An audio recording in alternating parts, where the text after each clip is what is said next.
Bonjour à tous, bienvenue à notre webinaire reprise d'activité. Comment adapter sa stratégie d'entreprise aux enjeux RH. Donc on va commencer notre webinaire. J'espère que tout le monde est connecté. Si vous avez des soucis de connexion, n'hésitez pas à intervenir dans le chat. Clémence Clotour qui nous accompagne pourra peut-être vous orienter. Voilà, donc nous allons commencer ce webinaire qui est le troisième d'une série dans le cadre de la pandémie. Je vais vous montrer le sommaire. Voilà, ça s'articulera en trois parties. Donc il est axé sur la reprise d'activité. Vous avez, je l'espère, engagé une reprise avec vos collaborateurs.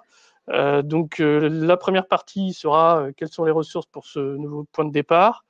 La deuxième partie, la reprise d'activité dans le cadre d'une reprise lente. Quels sont les scénarios que vous pouvez envisager? Et puis la troisième partie, la reprise d'activité avec un rebond, un surplus d'activité. Quels sont les leviers pour justement accompagner cette reprise, parce que vous êtes dans une activité qui fonctionne plutôt bien. Et puis, effectivement, il y aura peut-être une combinaison entre ces deux scénarios, puisque aujourd'hui, on a peu de visibilité sur le contexte de la reprise. Les intervenants donc, vont être Liliane Coutentin, donc, directrice opérationnelle du pôle expertise sociale, et Julien Le Texier, donc avocat associé, responsable du pôle social Horatio et responsable du bureau de Paris de chez Horatio. Nous allons être dans un contexte juridique qui évolue régulièrement. On va intégrer notamment l'allocution de notre président dimanche, mais vous êtes conscient qu'effectivement, ce webinaire, on va dire qu'il est actualisé aux dernières infos que nous avons eues aujourd'hui. Peut-être que dès demain, il sera obsolète. Voilà, donc une demi-heure de questions-réponses entre Liliane et Julien, et puis ce sera suivi par vos questions auxquelles on aura le plaisir de répondre. Voilà, je laisse la parole à Liliane. Merci Philippe. Eh bien, bonjour à tous et à toutes, et encore merci pour votre présence, votre fidélité à nos webinaires mensuels. Alors avant d'entrer dans le sujet qui nous anime aujourd'hui, je vais brièvement vous rappeler le résumé de notre voyage inédit de la crise Covid que nous animons avec vous depuis le mois d'avril. Notamment le premier webinaire en avril portait sur les mesures fiscales et sociales. Elles étaient présentées dans le cadre de l'activité partielle et sa mise en œuvre dans une situation inédite. Si je fais le rapprochement entre notre parcours d'aujourd'hui, notre webinaire d'aujourd'hui et le webinaire du mois d'avril, eh bien aujourd'hui nous allons également dans notre première partie évoquer les mesures sociales, mais là c'est des mesures sociales pour inciter à la reprise d'activité après le déconfinement. Donc ça ne sera pas de la redite. Donc ce premier webinaire, c'était un premier parcours, c'était le début d'une disruption, c'est-à-dire la perte de repères, la rupture avec le passé, et c'était d'apprendre à connaître les dispositifs pour agir. Ensuite, nous avions un deuxième webinaire qui s'est réalisé au mois de mai. C'était réussir la reprise d'activité, les enjeux RH et financiers. Un de nos enjeux que nous avions pu développer avec vous au mois de mai, c'était de pouvoir encourager vos salariés à reprendre leur emploi et également inciter vos clients à revenir pour relancer l'économie. Les mots-clés que nous avions retenus tout au long de ce webinaire, c'était confiance, lever les peurs, rassurer en se focalisant sur le protocole de reprise. Pourquoi ? Voilà, puisqu'en fait, tout au long de ce webinaire, on avait incité à vous dire, à vous encourager à agir en prenant en compte l'expérience des clients, salariés, consommateurs, en favorisant le dialogue social, en faisant participer les utilisateurs à l'organisation de la reprise. Nous recherchions avec vous, c'était quoi? C'était de prévenir la santé des utilisateurs, puisque cette première partie est très importante pour pouvoir garantir la santé financière de l'entreprise et des emplois, qui est donc notre sujet d'aujourd'hui. Nos recommandations, c'était de faire du document unique d'évaluation des risques un outil de pilotage de prévention de la santé des clients, vos clients externes, mais aussi vos clients internes, c'est-à-dire les salariés. Et on se disait, le constat, c'était que toutes les parties prenantes étaient consommatrices de la santé. En faisant le parallèle avec le webinaire de ce jour, c'est qu'au mois de mai, nous privilégions la santé des clients, salariés, consommateurs, et aujourd'hui, nous allons plutôt évoquer avec vous les mesures sociales qui vont vous permettre, vous, en tant qu'entreprise, de vous adapter au monde économique pour garantir votre santé et préserver les emplois de demain. Et c'est l'occasion également d'affirmer la réussite de la reprise d'activité, mais après le déconfinement. Donc, vous avez bien compris schématiquement notre voyage. Le premier, c'était le début d'une disruption. On apprenait à agir en mode inversé dans une législation en mode volatile, incertaine, complexe et ambiguë.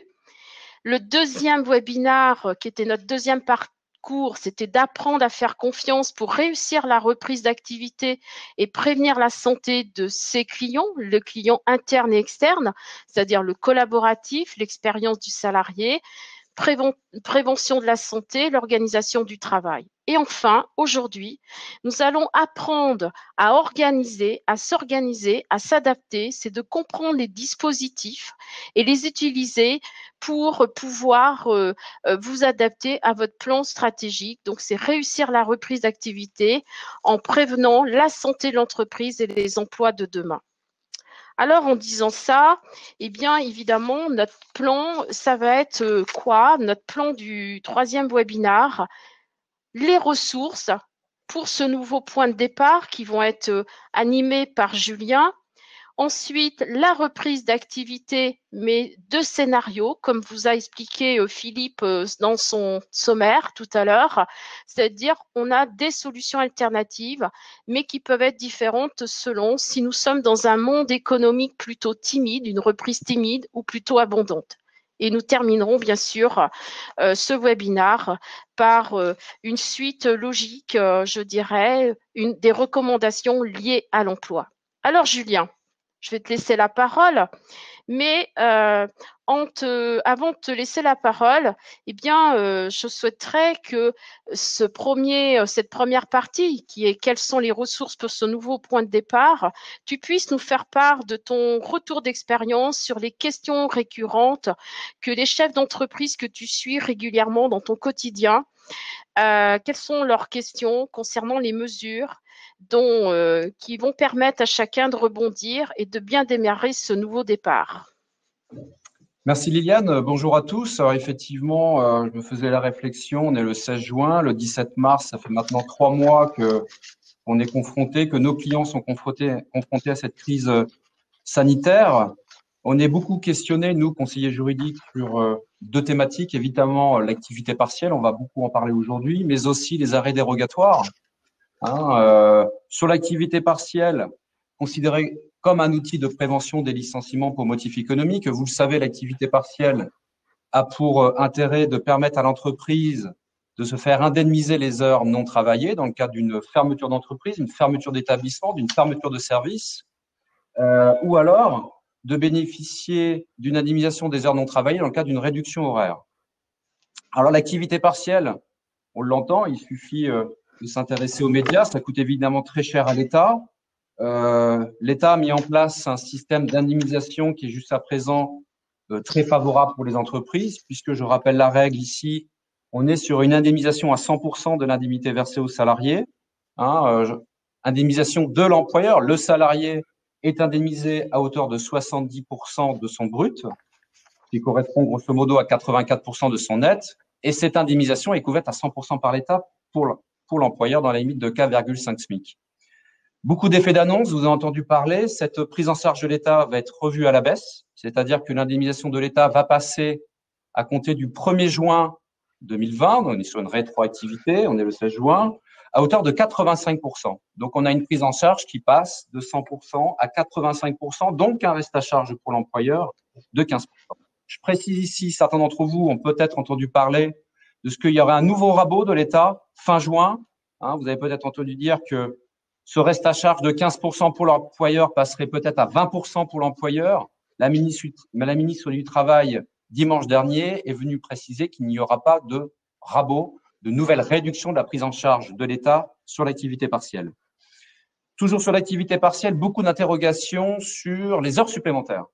Le principe est, vous le savez, que les heures supplémentaires ne peuvent pas être indemnisées au titre de l'activité partielle, exception apportée par une ordonnance du 22 avril qui est venue préciser que si un accord collectif fixe un horaire supérieur à 35 heures ou si le salarié bénéficie d'un forfait d'heures supérieur à 35 heures, dans ces deux hypothèses, les heures supplémentaires peuvent être indemnisées par l'État. Beaucoup d'interrogations sur l'application pratique de ce nouveau texte. Ce texte est applicable depuis le 24 avril, l'ordonnance du 22 publiée le 23, applicable le 24 avril. Quid de la rétroactivité? Peut-on se faire indemniser des heures supplémentaires depuis le 17 mars? Beaucoup d'interrogations sur la rédaction des clauses de forfait. Dans beaucoup d'entreprises, il s'avère que même d'ailleurs sur des mêmes métiers, on a des contrats qui sont rédigés différemment. Le forfait d'heures, c'est une notion juridique. La notion de forfait répond à des conditions juridiques qui, si elles ne sont pas remplies, excluent l'indemnisation au titre des heures supplémentaires. Donc, beaucoup de questions sur l'activité partielle. Beaucoup de questions aussi sur les arrêts dérogatoires. Je vise ici les arrêts qui vont concerner les salariés qui sont contraints de rester au domicile puisque leurs enfants ne sont pas scolarisés. Ça devrait évoluer d'ici le 22 juin. Je vise ici les salariés vulnérables. Vous savez, par salariés vulnérables, il y a un décret du 5 mai qui est venu préciser qu'est-ce qu'il faut entendre par salariés vulnérables. Sont notamment concernées les personnes souffrant de cancer, d'obésité, les personnes âgées de plus de 65 ans, mais aussi les salariés qui vivent avec une personne vulnérable. Pour ces deux catégories de salariés, depuis le 1er mai, on est sur une prise en charge, une indemnisation au titre de l'activité partielle. Jusqu'au 30 avril, on était sur une indemnisation par la sécurité sociale plus un complément employeur. Depuis le 1er mai, on a basculé pour ces catégories de salariés sur de l'activité partielle. Donc, on le voit bien, l'activité partielle concerne beaucoup de monde, dans le secteur privé, évidemment. Voilà, je dirais, jusqu'à présent, les deux items sur lesquels on est énormément questionné.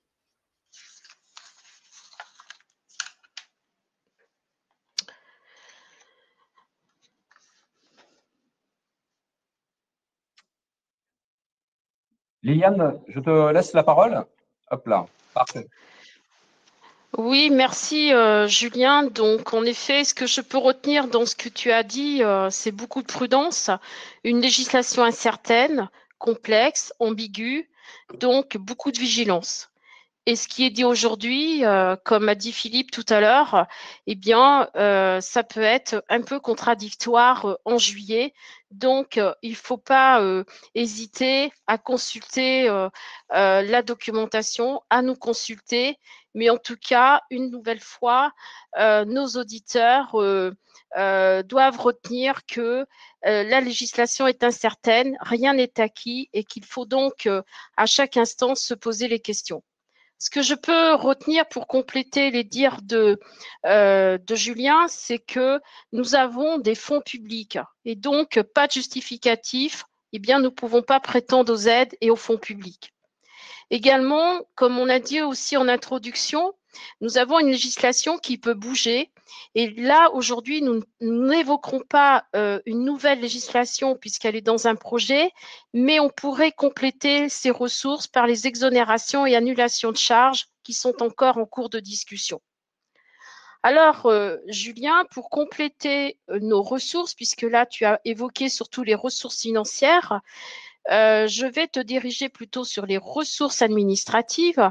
Et Julien, pour prétendre à l'indemnisation d'activité partielle, nos chefs d'entreprise, au mois de mars, ont déposé des demandes d'autorisation d'activité partielle. Et comme toute autorisation, il y a un début et une fin. Les demandes formulées en mars ont mentionné souvent fin juin, puisque nous pensions, comme les chefs d'entreprise, que la crise allait se terminer fin juin. Certes, la crise sanitaire s'est terminée, Mais nous avons la nouvelle crise, c'est-à-dire celle qui consiste à faire la transition entre la fin de la crise sanitaire et laisser le temps à l'économie de reprendre. Et donc, fin juin, comment nos entreprises vont pouvoir continuer à être soutenues financièrement, à continuer à bénéficier des indemnisations d'activité partielle. Et donc, à ce titre, j'aimerais que tu nous évoques quelques points sur les avenants à la demande initiale, les nouvelles demandes, la notion d'engagement, et que tu nous fasses un retour de tes premières expériences sur le site ASP, c'est-à-dire le site qui nous permet de faire les demandes d'indemnisation. Je te laisse la parole. Oui, merci Liliane, tu as raison. Ceux qui nous écoutent, pour beaucoup d'entre eux, pour ceux évidemment qui ont formulé une demande d'activité partielle, les recommandations de la directe, c'était de dire, je me situe ici en mars 2020, formuler une demande jusqu'au 30 juin. Pour d'autres, du 31 juillet. Mais c'est vrai que la majorité de nos clients sont partis sur la date du 30 juin. La première réflexion à avoir, c'est évidemment de ne pas attendre le 1er juillet pour se poser la question du renouvellement de l'activité partielle, puisque si on est sur une fin au 30 juin, ce sera trop tard, on sera ici sur une nouvelle demande d'activité partielle. Si on est sur une nouvelle demande d'activité partielle, il faut savoir que ce site merveilleux, activitépartielleemploi.gouv.fr, cette plateforme qui a posé beaucoup de problèmes en pratique, va poser l'exigence d'engagement de l'entreprise. C'est-à-dire que si la demande initiale est expirée ou si elle n'est pas expirée mais que je reformule une demande initiale, dans ce cas-là, la directe va demander des engagements, ce qui n'était pas le cas pour la demande initiale, évidemment, en pleine crise sanitaire. Des engagements en termes d'engagement de maintien dans l'emploi, des engagements en termes de formation, d'action de formation, des engagements en termes de gestion prévisionnelle des emplois et des compétences, des engagements aussi pour corriger la situation économique de l'entreprise. Donc, là, évidemment, comment éviter de s'engager? Ici, il faut, dès à présent, sans attendre l'expiration de la demande initiale, envisager un renouvellement. Le renouvellement est permis sur la plateforme. Je rappelle ici d'ailleurs qu'on peut renouveler jusqu'au 31 décembre 2020. Je discutais ce matin avec un inspecteur du travail du Maine-et-Loire qui me disait, pour éviter de surcharger la plateforme, si vous faites une demande de renouvellement, mettez le 31/12, ça évitera de faire renouvellement sur renouvellement. Mais il se trouve que la plateforme n'est pas encore à jour puisque quand bien même vous demandez un renouvellement, c'est-à-dire que vous allez sur votre demande initiale et vous allez modifier le terme de la demande initiale pour mettre, dans mon exemple, le 31 décembre 2020. Dans ce cas-là, il y a une question qui est posée, à savoir, est-ce que vous avez eu recours pendant les 36 derniers mois de l'activité partielle? Et on ne peut pas répondre non. Le champ de réponse est obligatoirement oui. Et à partir de ce moment-là, le site exige les engagements. Donc, j'appelle la directe, encore une fois du Maine-et-Loire, pour leur poser la question de savoir, mais comment se fait-il qu'on me demande des engagements alors que je suis sur du renouvellement? On m'a répondu, c'est un bug, ça va être corrigé. Il suffit de mettre dans la liste des engagements la dernière case autre et de remplir qu'on est sur de l'activité partielle dans le cadre de la poursuite de l'épidémie Covid-19, entraînant poursuite de la réduction ou de la suspension d'activité. Voilà, je cite ce qui m'a été dit. On est toujours sur une réponse sous 48 heures. Pour les entreprises qui sont dotées d'un CSE, pensez évidemment à informer, consulter votre CSE sur le renouvellement de l'activité partielle. Merci Julien pour ces précisions. Ce que je peux noter une nouvelle fois, c'est que la législation, bien sûr, est incertaine et les logiciels peuvent ne pas s'adapter ou être actualisés en direct. Et donc là, tu es en train de nous annoncer, Julien, dans ton discours, que nous allons rencontrer à nouveau un bug lors de l'avenant à la demande initiale prolongeant la durée initiale, au même titre que les heures supplémentaires indemnisables, c'est-à-dire que c'est à l'utilisateur de s'adapter. Donc, j'appelle nos chefs d'entreprise, nos gestionnaires qui sont peut-être aujourd'hui présents à notre webinaire, d'être très prudents dans les prochaines formalités des jours prochains et éventuellement de ne pas hésiter à faire appel à nous pour les accompagner dans le remplissage de ces nouvelles formalités, puisque comme tu as dit, il y a des engagements et ça serait dommage de prendre des engagements sans le savoir ou de devoir rendre des comptes à l'administration dans quelques mois alors que nous n'avons pas, il n'y a pas lieu de prendre des engagements s'il s'agit d'une prolongation d'une durée initiale dans le cadre du Covid. Alors, maintenant, nous allons rentrer dans la deuxième partie du webinaire, à savoir les solutions alternatives en poursuivant par des questions réponses pragmatiques selon si nous sommes dans une reprise d'activité plutôt timide ou plutôt abondante. Et là, je vais être le porte-parole de nos gestionnaires de paye qui sont souvent interrogés par nos chefs d'entreprise. Et les questions récurrentes, j'en ai retenu 2. La première, c'est je souhaite reprendre mon activité, mais je n'ai pas suffisamment d'occupation pour tous les salariés de mon entreprise ou seulement à temps partiel. Eh bien, qu'est-ce que je dois faire? Parce qu'aujourd'hui, une activité partielle, c'est activité partielle à temps complet.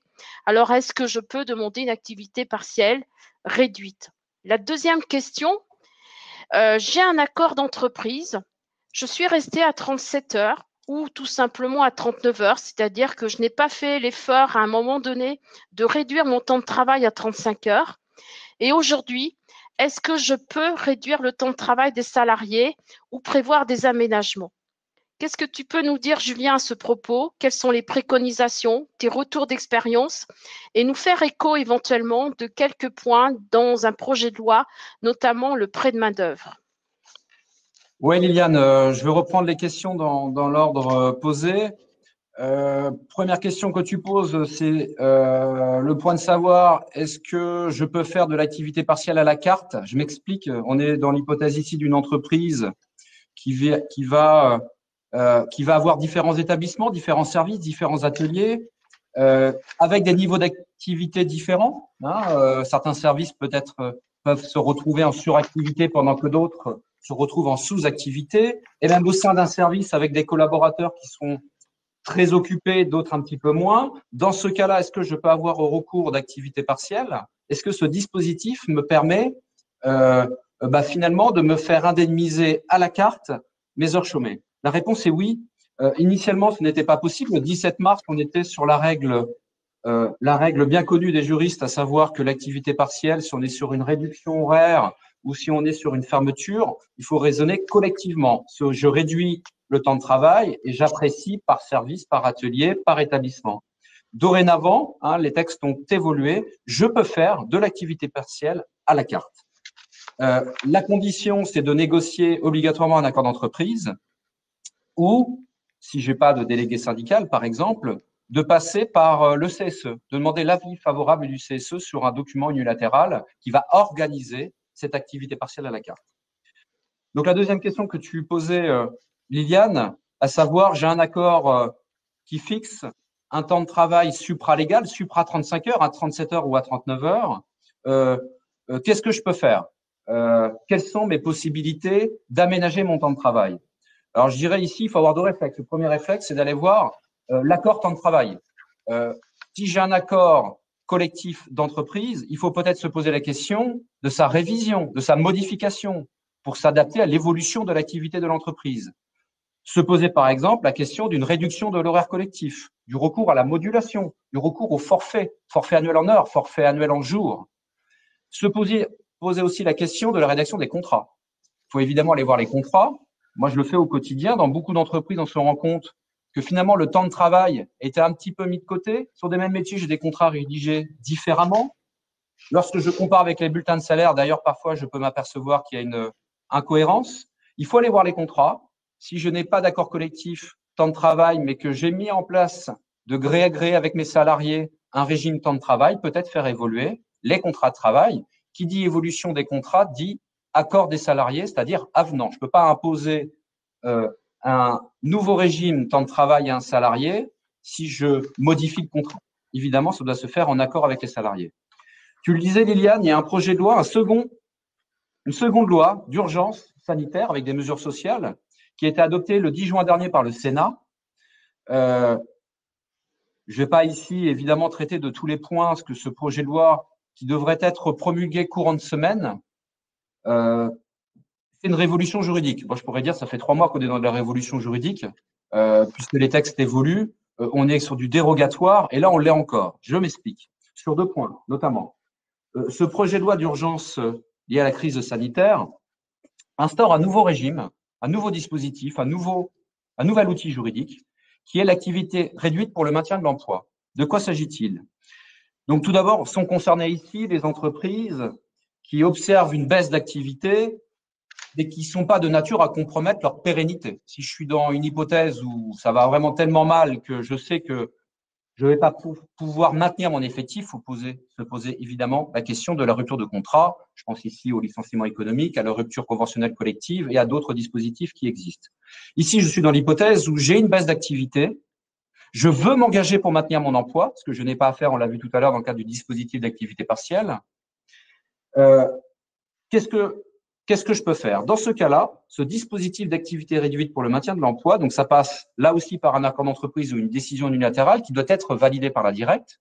Et en contrepartie de mon engagement de maintien de l'emploi, je bénéficie d'une indemnisation de l'État pour les heures non travaillées. Alors vous allez me dire, ah bien oui, mais pourquoi faire ça dès lors que je peux bénéficier du dispositif d'activité partielle? Ben, il y a un intérêt, puisque la ministre du Travail, Muriel Pénicaud, a déclaré, ce dispositif sera en vigueur le 1er juillet prochain, que l'indemnisation de l'État, dès lors que, encore une fois, l'entreprise s'engage à maintenir les emplois, sera plus favorable que l'indemnisation légale au titre du dispositif d'activité partielle. Deuxième outil, c'est le prêt de main-d'œuvre. Pour ceux qui l'ont pratiqué jusqu'à présent, le prêt de main-d'œuvre, c'est très bien pour les avocats, ça fait travailler les avocats évidemment, puisqu'il y a beaucoup d'actes juridiques à régulariser, convention de mise à disposition, avenant au contrat.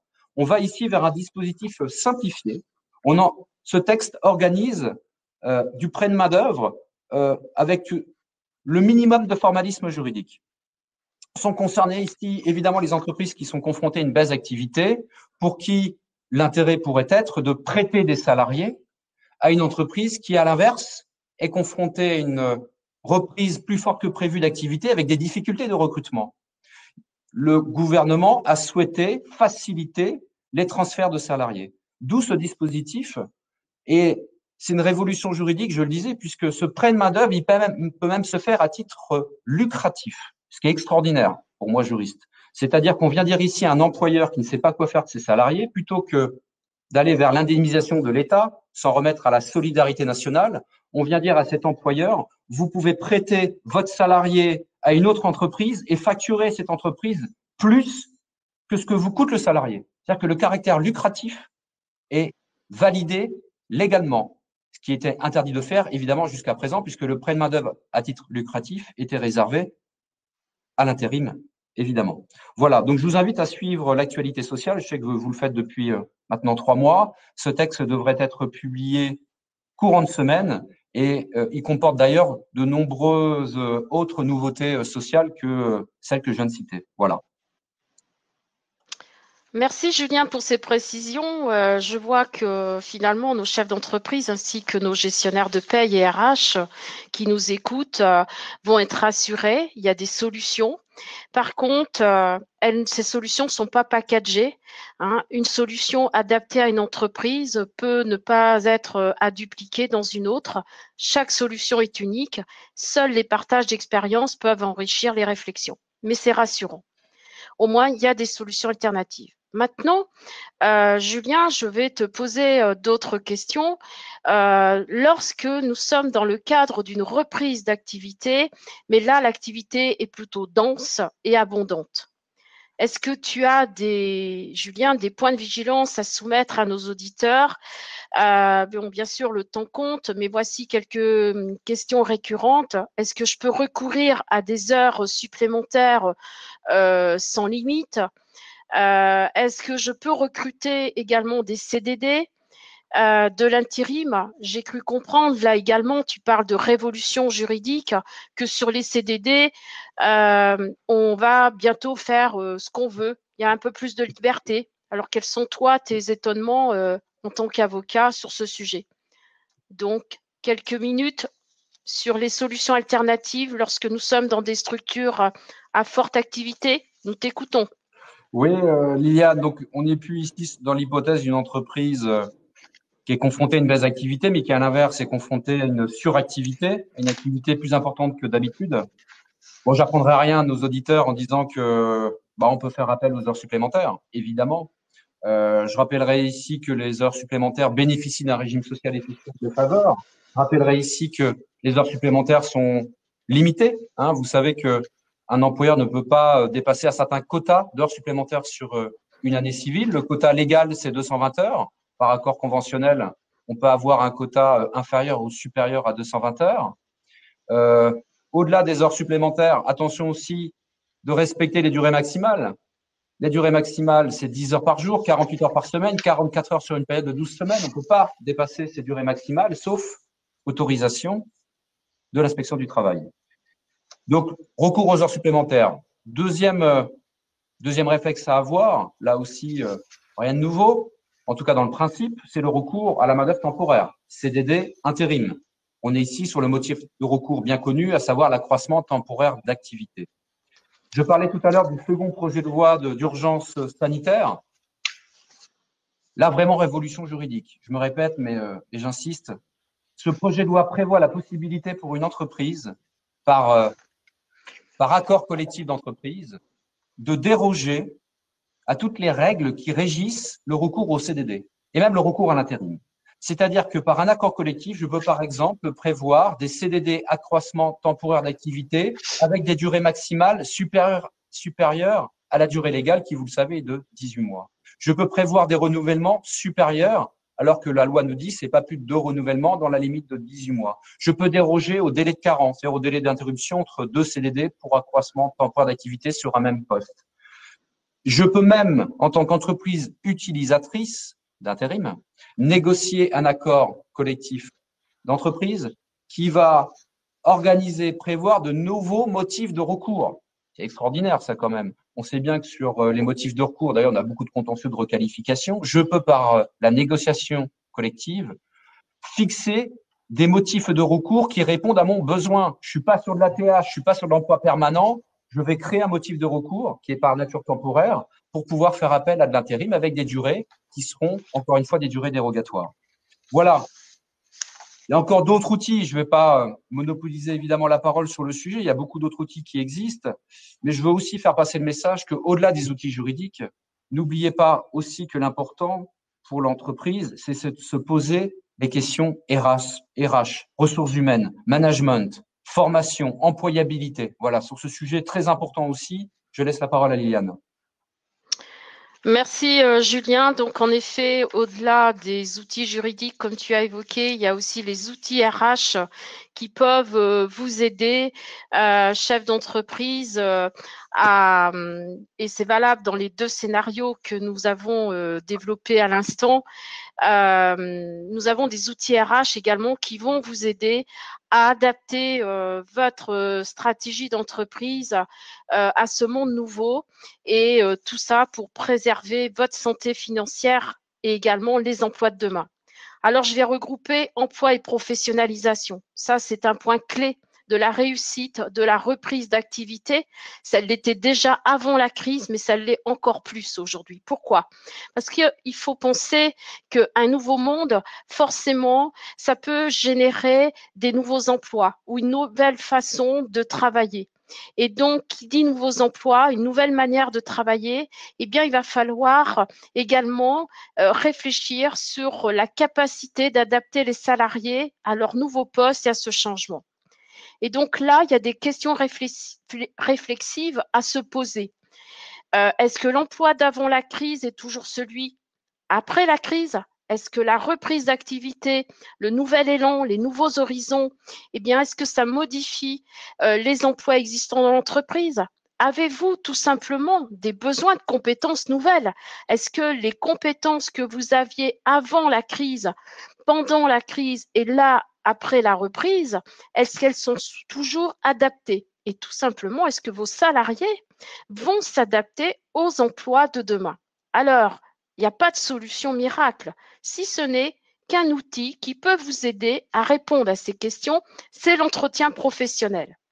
L'entretien professionnel, pourquoi? Parce que c'est le moyen d'initier une rencontre avec vos salariés, c'est d'échanger déjà tout simplement sur leurs ressentis, favoriser le dialogue pour initier des préconisations adaptées, comme nous l'avons toujours dit dans nos webinars depuis le mois de mars. Alors comment?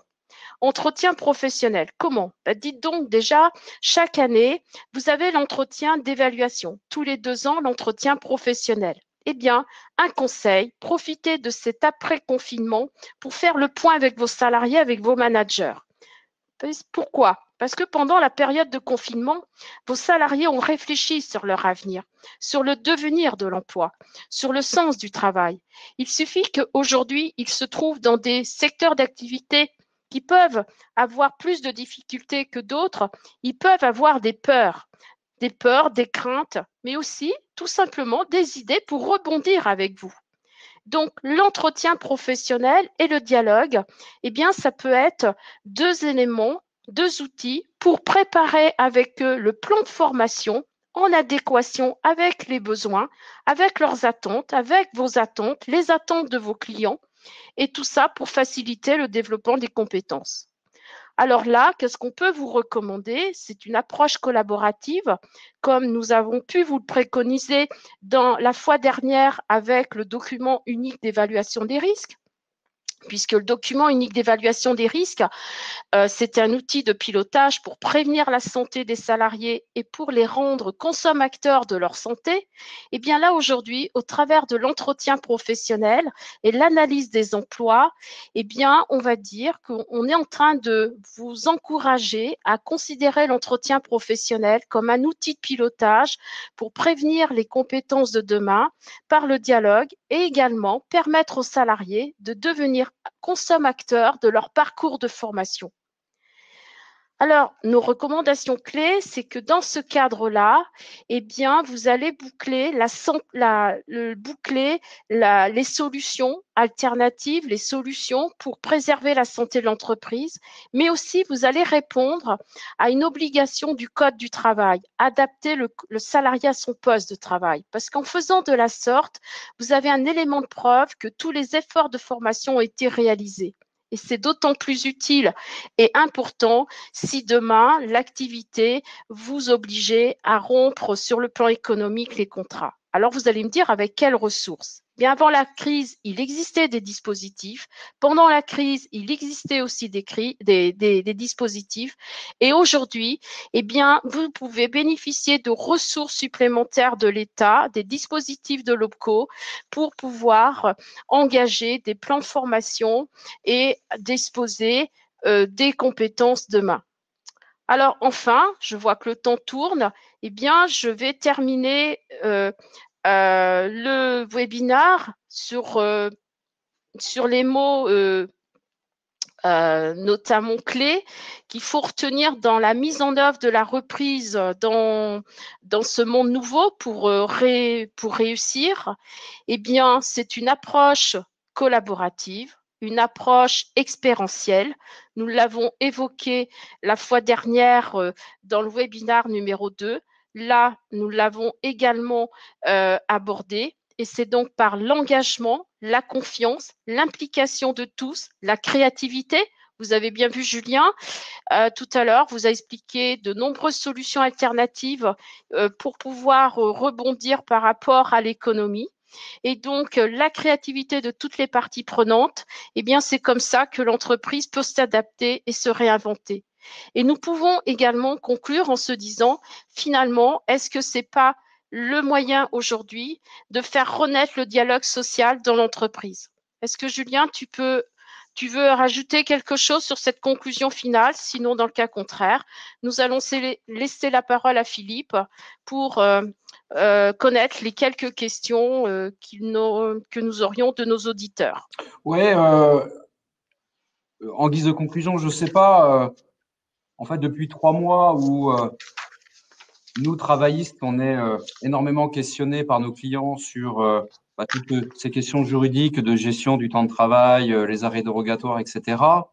Je me faisais la réflexion, pas plus tard que ce matin, avec un client, que finalement, cette crise sanitaire a remis sur le devant de la scène l'intérêt du dialogue social, de la négociation collective. C'est-à-dire qu'on se rend compte que sur beaucoup de thèmes, l'intérêt de négocier un accord collectif ou de faire valider par le CSE un certain nombre de dispositifs. Je pense sur la sécurité, c'était l'objet d'un précédent webinaire sur le DUR, sur la possibilité d'imposer des congés payés, mais on ne peut le faire qu'avec les partenaires sociaux, sur le maintien de salaire en cas d'activité partielle à 100%, sur l'aménagement du temps de travail, sur la mise en place pour demain de l'activité partielle réduite, qui est l'objet de ce projet de loi que j'évoquais tout à l'heure, la possibilité de déroger aux durées maximales, de déroger au contingent d'heures supplémentaires. Voilà autant de sujets qui ne peuvent se faire qu'avec les partenaires sociaux, avec nos élus, avec le CSE.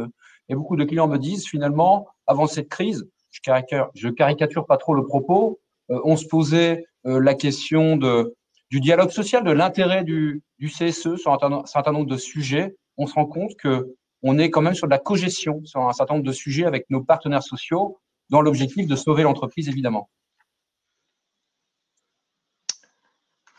Merci Philippe. À toi Philippe.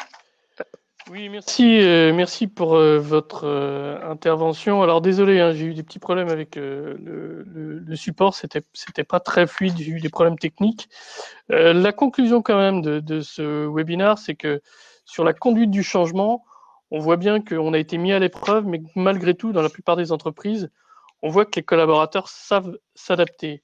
Donc je peux conseiller aux chefs d'entreprise qui craignaient de bouger, de muter, d'engager des ruptures. Là, ils ont bien la preuve qu'ils peuvent les mettre en œuvre et que dans la plupart du temps, à 95%, les collaborateurs vont suivre. Donc c'est plutôt un signal positif du fait que finalement, notre société, la France, est en capacité de s'adapter rapidement. Donc les mutations que vous souhaitiez avant confinement ou pendant le confinement que vous imaginiez, je pense que vous pouvez les mettre en œuvre. Et on peut vous accompagner effectivement dans ces mutations. N'hésitez pas à nous solliciter. Par rapport aux questions, alors je crois qu'il n'y a pas eu beaucoup de questions. Alors, soit Liliane et Julien ont été très clairs, hyper exhaustifs. Peut-être que le sujet est mûr chez vous. Mais en tout cas, on a une seule question. C'est la question de Françoise qui nous demande, en ce qui concerne les associations qui ne peuvent bénéficier du chômage partiel, que peut-on proposer aux personnes vulnérables? Qui veut répondre? Julien ou Liliane? Je laisse la parole à Julien. Sur les personnes vulnérables, le dispositif des arrêts dérogatoires, sauf erreur, hein, je n'ai pas les textes devant les yeux, mais les associations, quel que soit leur statut, sont éligibles à l'indemnisation des arrêts dérogatoires. Quand bien même on est sur une indemnisation d'activité partielle, les associations peuvent bénéficier de cette indemnisation depuis le 1er mai. Bon, très bien. Merci, Julien. Est-ce que vous avez d'autres questions? N'hésitez pas, profitez du chat. On se donne encore une minute. Pendant que peut-être certains rédigent leurs dernières questions, je voulais vous indiquer que nous avions des webinaires à venir. On n'a pas encore calé les dates pour la simple et bonne raison que l'actualité évolue encore. Mais en tout cas, on va faire un webinaire, je pense en juillet, sur le DURP et le plan de continuité d'activité avec notre partenaire, le pôle prévention SEPR. On fera un focus sur l'externalisation de la paye pour les entreprises qui se posent la question d'externaliser la paye, puisqu'on sait que pendant cette période de gestion d'activité partielle, un certain nombre d'entreprises se posent des questions sur leur organisation. Dans la suite logique, on vous parlera d'un audit activité partielle. Et puis enfin, dans le je dirais, dans le schéma dynamique d'une reprise d'activité. Capital Compétences, notre filiale formation, interviendra en septembre sur le parcours d'intégration avec la capacité d'intégrer dans un dispositif particulier vos nouveaux collaborateurs et puis d'améliorer l'intégration et la visibilité sur la marque employeur. Et enfin, un dernier webinaire qui abordera la FEST, donc tout ce qui est action de formation en situation de travail, là aussi pour adapter vos collaborateurs à ces nouveaux enjeux. Voilà, alors, entre-temps, est-ce qu'il y a eu des questions? Sylvie nous demande de détailler un peu plus le dispositif de l'activité réduite. Je pense que c'est toi, Julien, qui l'a évoqué. Oui, bon, avec toute la prudence d'usage, puisqu'on va attendre le texte promulgué, je suis ici sur le projet de loi qui a déjà donné lieu à un certain nombre de commentaires sur l'activité réduite. De ce que j'ai pu en voir, soit l'entreprise décide de négocier un accord d'entreprise. Donc, je rappelle ici d'ailleurs que le champ de la négociation collective est ouvert à toutes les entreprises, même pour les entreprises qui n'ont pas de CSE, on peut faire ratifier par le personnel à la majorité de 2/3 un accord d'entreprise. Donc, soit je passe par un accord d'entreprise ou par une décision unilatérale, mais prise en application d'un accord de branche étendu. Donc, dans ces deux hypothèses, je peux organiser l'activité réduite pour le maintien de l'emploi. Sous réserve de la validation ou de l'homologation de la directe, c'est-à-dire que mon accord collectif ou ma décision unilatérale devra être validé par la directe, puisque évidemment, le corollaire, vous le connaissez, je l'ai dit, c'est que d'ailleurs l'État indemnise. Donc l'État indemnisera s'il considère que la réduction horaire envisagée pour certaines activités ou salariés est justifiée compte tenu de la situation de l'entreprise. Il ne s'agit pas d'augmenter la rentabilité de l'entreprise, évidemment. Je ne sais plus si je l'ai dit, de toute manière, il y aura des décrets d'application, comme souvent, qui seront publiés suite à la publication de cette loi. Le dispositif, c'est Muriel Pénicaud qui l'a déclaré, devrait entrer en vigueur le 1er juillet prochain. Voilà. Merci Julien. Si vous avez des questions complémentaires, n'hésitez pas. Vous pourrez regarder le support. Vous avez nos coordonnées. N'hésitez pas à nous solliciter par ailleurs. Est-ce qu'on a d'autres questions? Je vérifie. Ah, ça y est, on a encore d'autres questions. Est-ce que les arrêts dérogatoires concernent-ils le télétravail? C'est Christelle qui nous pose la question. Donc, je ne sais pas si c'est clair comme question. Les arrêts dérogatoires concernent-ils le télétravail? Julien, est-ce que tu es capable de répondre? Oui, bon, la question ne la pose depuis 3 mois, parce qu'en réalité, depuis le départ, on est sur une ambiguïté. Alors, je ne sais pas si c'est exactement ce cas-là, mais les textes, vous savez que le ministère du Travail, par voie de circulaire, a mis en place un question-réponse qui est actualisé régulièrement. Et dès le départ de ce questionnaire-réponse, il était prévu pour notamment ceux qui sont en situation de garde d'enfants que l'indemnisation était rendue possible dès lors que le salarié ne pouvait pas télétravailler. Sous-entendu, vous pouvez télétravailler même si vous avez des enfants à domicile. Le sous-entendu, il est celui-là quand même. Ce principe existe toujours, c'est-à-dire que sur l'arrêt dérogatoire, même depuis le 1er mai où on est sur une indemnisation calquée sur l'activité partielle, la condition sine qua non, c'est toujours de dire vous ne pouvez pas télétravailler. J'ai envie de dire, on est quand même dans l'hypocrisie. Dès lors que vous êtes en garde d'enfants, vous ne pouvez évidemment pas télétravailler, ou en tout cas, c'est rendu très difficile. Par contre, pour les personnes dites vulnérables ou pour les personnes qui vivent dans le domicile d'une personne vulnérable, là, la condition a tout son sens. C'est-à-dire que l'indemnisation n'est rendue possible que si je ne peux pas télétravailler. Ok, merci Julien. Autre question, un salarié me menace de m'obliger à la maintenir en télétravail. Y a-t-il une date limite pour m'imposer cette idée? C'est Guillaume qui nous pose la question. Donc, vous voyez bien, je mets des guillemets dans mon expression. C'est restitué comme tel. Julien, quelles sont…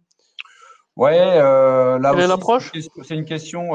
c'est la question de la reprise d'activité, du retour au bureau qui est posée finalement. C'est-à-dire que avec la peur des conditions d'accueil voilà, dans l'entreprise. Je ferai ici le lien avec la problématique de la sécurité au travail. Évidemment qu'un salarié ne peut pas nous imposer de télétravailler. Le télétravail, il a été mis en place, je le disais tout à l'heure, de manière un petit peu forcée, improvisée parfois, de par cette crise sanitaire. Ce collaborateur, dès lors qu'on est en mesure de lui garantir que sa reprise, son retour au bureau se fera en toute sécurité, donc je pense ici au document unique d'évaluation des risques qui doit recenser tous les risques Covid-19 et mettre en place les mesures de prévention, du gel hydroalcoolique, la distanciation, le fait qu'un collaborateur ne partage pas le bureau d'un autre collaborateur dans un espace réduit, fermé, etc., etc. Dès lors qu'on est en mesure d'apporter toutes ces garanties, le salarié ne peut pas nous obliger de télétravailler, évidemment, sauf si on est dans le cas d'une personne dite vulnérable qui pourrait nous dire, moi je considère que, je pense notamment à Paris avec la problématique des transports en commun, où mon obligation de sécurité peut commander pour ces personnes-là de télétravailler. On voit bien que on est ici quand même sur une approche au cas par cas, mais le principe reste et restera que le télétravail doit se faire d'un commun accord. Ce n'est pas aux salariés d'imposer du télétravail. Merci Julien pour ta réponse. Une dernière question, je pense qui s'adresse plus à Liliane. Je souhaiterais savoir si le versement d'une prime spécifique à cette période est soumise, entre guillemets, à des cotisations de charges avantageuses, sachant que mon activité n'est pas prioritaire. Est-ce qu'il y a des possibilités, en somme, de verser les primes, on va dire, non soumises à cotisation? Liliane. Alors, une prime en dehors d'un accord et de spécificités législatives est soumise à cotisation. Nous pourrions penser aujourd'hui à la prime pouvoir d'achat qui a été instaurée en décembre, reconduite maintes et maintes fois là, sur ces derniers mois. La prime Macron. La prime Macron, voilà, je cherchais le mot. Donc, je dirais, il est possible d'accorder des primes exonérées de cotisations, mais à une condition de rentrer dans le dispositif de la prime Macron et surtout que ce soit versé à tous les salariés ou à une catégorie objective de salariés. Si on verse des primes à certains salariés et pas à d'autres, eh bien, les primes seront soumises à cotisation. Voilà, donc bien faire attention à ce versement. Ça peut être une fausse bonne idée sur l'équité du versement de ces primes. Je pense qu'on a répondu de cette façon-là aussi à la question de Philippe B. On va conclure puisque on a largement dépassé le timing de 45 minutes, mais en tout cas, on a répondu à l'ensemble de vos questions. Merci pour votre participation. Et puis, je vous souhaite une bonne fin de journée. Et puis, on se dit rendez-vous au prochain webinar. Merci à tous. Au revoir. Merci à tous. Au revoir.